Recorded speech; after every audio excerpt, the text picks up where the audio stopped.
Hi అండి, welcome back to Kriti Siddhu blogs. ఈరోజు మన వీడియోలో ఎంతో టేస్టీగా కమ్మగా ఉండేలాగా గోంగూరతో పచ్చడిని ఎలా చేసుకోవాలో చూద్దాము.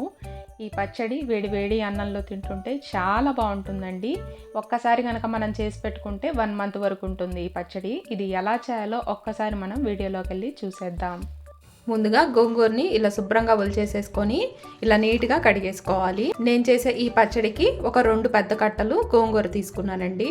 ఇప్పుడు స్టవ్ మీద ఇలా కళాయి పెట్టుకొని ఇందులోకి ఒక 1/2 స్పూన్ వరకు మెంతులు వేసుకోవాలి, 1 స్పూన్ మినపగుళ్ళు, 1 స్పూన్ పచ్చిపప్పు, 2 స్పూన్లు ధనియాలు, 1 స్పూన్ జీరా. వీటన్నిటిని ఇప్పుడు కొంచెం కలర్ షేడ్ అయ్యే వరకు మనము ఫ్రై చేసేసుకోవాలి. మనం చేసే ఈ గోంగూర పచ్చడికి మెయిన్ ఈ పప్పులేనండి, ఇవే మంచి టేస్ట్ వస్తుంది. ఇది హైలో పెట్టి అస్సలు ఫ్రై చేయకండి, కొంచెం మీడియం ఫ్లేమ్లో పెట్టుకొని ఫ్రై చేసేసుకోవాలి. ఈ పప్పులన్నీ కూడా కొంచెం ఇలాగా కలర్ షేడ్ అయిపోయినాయండి. ఇలా కలర్ షేడ్ అయ్యేదాకా ఫ్రై చేసేసుకుంటే సరిపోతుంది. ఇప్పుడు ఇందులోకి ఎండుమిరపకాయలని యాడ్ చేసుకోవాలండి. మనం తినే స్పైస్ని బట్టి యాడ్ చేసేసుకోవాలి. నేను ఒక 20 ఎండుమిరపకాయలు యాడ్ చేశాను. ఇప్పుడు ఈ ఎండుమిరపకాయలను కూడా బాగా ఫ్రై చేసేసుకోవాలి. ఎండుమిరపకాయలు కూడా బాగా ఫ్రై అయిపోయినాయండి. ఇప్పుడు ఈ మొత్తాన్ని మనము బాగా చల్లారి పెట్టేసుకోవాలి. మనం వేయించి పెట్టుకున్న ఈ పప్పులన్నీ బాగా చల్లారిపోయినాయండి. చల్లారిపోయినాక ఇలా మిక్సీ జార్లోకి వేసేసుకోవాలి. ఇందులోనే కొద్దిగా ఉప్పు కూడా వేసేసుకోవాలి. పచ్చడికి సరిపడా ఉప్పు ఒకేసారి వేసేసుకోవాలండి ఇందులోనే. ఇప్పుడు దీన్ని మనం మెత్తగా పౌడర్ అయ్యేలాగా మిక్సీ పట్టుకోవాలి.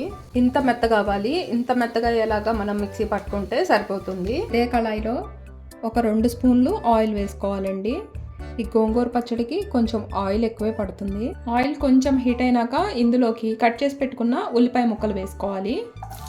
ఉల్లిపాయ ముక్కలు మనకి కొంచెం సాఫ్ట్గా మగ్గే వరకు ఫ్రై చేసేసుకోవాలి. ఇలాగ సాఫ్ట్గా మగ్గిపోతే సరిపోతుందండి, మరి ఎక్కువగా ఫ్రై అవ్వక్కర్లేదు. ఇప్పుడు ఇందులోకి ఇలా పొట్టి తీసి పెట్టుకున్న వెల్లిపాయలు వేసుకోవాలి. ఇవి కొంచెం ఎక్కువగా వేసుకోండి, గోంగూరకి వెల్లిపాయలు ఎక్కువ వేసుకుంటే టేస్ట్ బాగుంటుంది. అలానే ఇందులోకి కొద్దిగా పసుపు వేసుకోవాలి. ఇలా కలిపేసుకున్నాక ఇప్పుడు ఇందులోకి ఇలా చిన్న చిన్న ముక్కలుగా కట్ చేసి పెట్టుకున్న టమాటా ముక్కలు వేసుకోవాలి. టమాటా మనకి కొంచెం సాఫ్ట్గా మగ్గే వరకు ఫ్రై చేసేసుకోవాలి. ఇలాగా బాగా మెత్తగా ఇలా సాఫ్ట్గా ఇలా ఫ్రై చేసేసుకోవాలి. ఇలా ఫ్రై అయిపోయినాక ఇప్పుడు ఇందులోకి గోంగూరని ముందుగా ఇలా శుభ్రంగా కడిగేసి పెట్టుకున్నాం కదా, ఆ గోంగూరని ఇందులోకి వేసేసుకోవాలి. ఎక్కువ రోజులు నిల్వ ఉంచుకోవాలి అనుకుంటే కనుక కొంచెం కూడా తడి లేకుండా వేసుకోండి. అప్పటికప్పుడు తినేదైతే ఇలా ఫ్రెష్గా ఇలా కడిగేసైనా వేసేసుకోవచ్చు. ఒకసారి మొత్తాన్ని ఇలాగా మిక్స్ చేసేసుకోవాలి. ఈ గోంగూర మొత్తం మనకి బాగా సాఫ్ట్గా అయ్యేలాగా ఇలా ఫ్రై చేసేసుకోవాలి. ఇది ఎంత ఫ్రై అయితే అంత టేస్ట్ బాగుంటుంది. గోంగూర ఫ్రై అయ్యే దానిలోనే ఉంటుందండి పచ్చడి. మనకి టేస్ట్ బాగుండాలంటే బాగా ఫ్రై చేసేసుకోవాలి. గోంగూర మొత్తం మనకి ఇలా దగ్గరకు వచ్చింది కదా, ఇలా స్మాష్ చేస్తూ కలుపుతూ ఉండాలి. మళ్ళీ దీన్ని మనం మిక్సీ తిప్పుకోవాల్సిన అవసరం కూడా లేదు, చక్కగా ఇలా మెదిగిపోతుంది. ఇందులోనే మనం వేసిన ఈ గోంగూర మొత్తం బాగా ఇలా చూసారు కదా, ఇంత దగ్గరికి వచ్చేలాగా మగ్గిచ్చేసుకోవాలి. ఇందులోకి మనం ముందుగానే మిక్సీ పట్టుకున్నాం కదా, ఈ పొడిని ఇందులోకి వేసేసుకోవాలి. ఈ పొడి మొత్తం ఇలా గోంగూరలోకి కలిసిపోయేలాగా బాగా ఇలాగా మిక్స్ చేసేసుకోవాలి. మనం వేసిన ఈ పొడి మొత్తం కూడా చూసారు కదా, ఇంత బాగా కలిసిపోవాలి.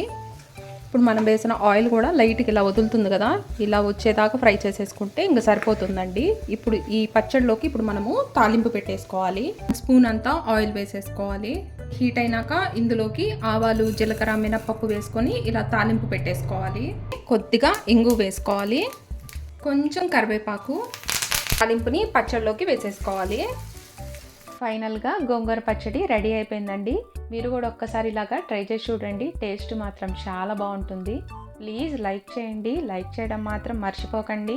మరిన్ని వీడియోస్ కోసం నా ఛానల్ని సబ్స్క్రైబ్ చేసుకోండి. Thank you for watching.